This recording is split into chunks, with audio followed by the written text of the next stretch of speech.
Fadi, theater set specialist, Hama.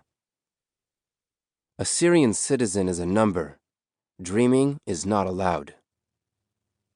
Hossam, computer programmer, Altel. When you meet somebody coming out of Syria for the first time, you start to hear the same sentences. That everything is okay inside Syria. Syria is a great country. The economy is doing great. It'll take him like 6 months, up to 1 year, to become a normal human being, to say what he thinks, what he feels. Then they might start whispering. They won't speak loudly. That is too scary. After all that time, even outside Syria, you feel that someone is listening. Someone is recording. Muhammad, Professor, Jobar. There are differences in Syrian society, as in any society.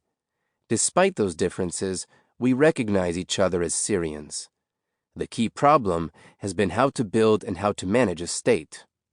The Syrian state inherited a Syrian army designed by the French, and the French designed it to divide and rule.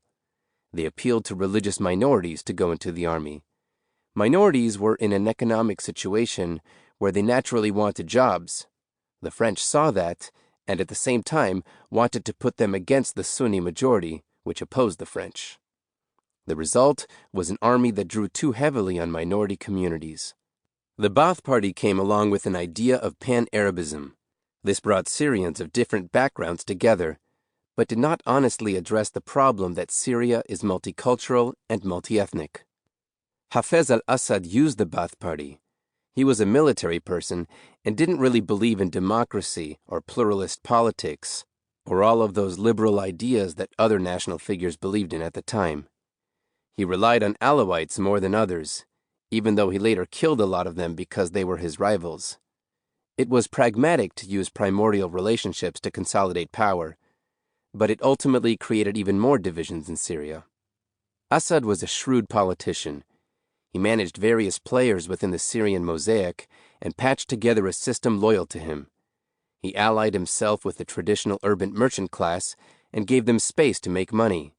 At the same time, he kept the underprivileged communities happy with trickle-down state funds, like subsidies for workers and peasants. He allied with traditional Sunni clerics because he knew that they had control over the religious narrative in society. In the late 1970s, the Muslim Brotherhood had its own vision and used force to try to bring it into effect. Assad used his alliance with clerics to fight the Brotherhood, and some of those clerics, amazingly, stood by him and then his son. There was opposition to him from the left, and he destroyed that too. Aysam, accountant, rural Aleppo.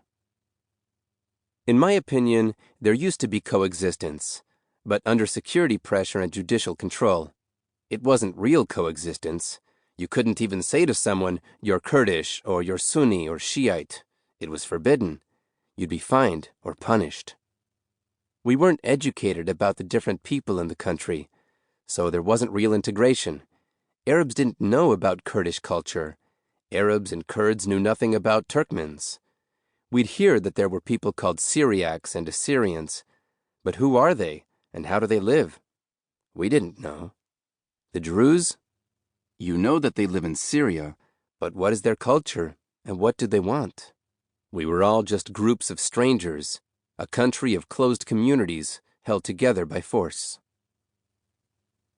Abdul Rahman, engineer, Hama. There was an attempted military coup against Hafez al-Assad, but it failed, and the Muslim Brotherhood escaped to Hama, which was the capital of its movement in Syria. The army invaded the city from many directions. They started with shelling, and then chose neighborhoods in which to start killing people. In one neighborhood, they gathered males over 13 years old and executed them. They left the corpses so people could see them. The army came to my grandparents' neighborhood and took 4 of my uncles. A few days later, they invaded my parents' neighborhood and started kidnapping men in the same way. My father told my mother that he might never come back. But then my dad's best friend called the commanding officer and told him to halt the executions because all the people they detained were government workers. He said, "This is a friendly neighborhood. They all work for us."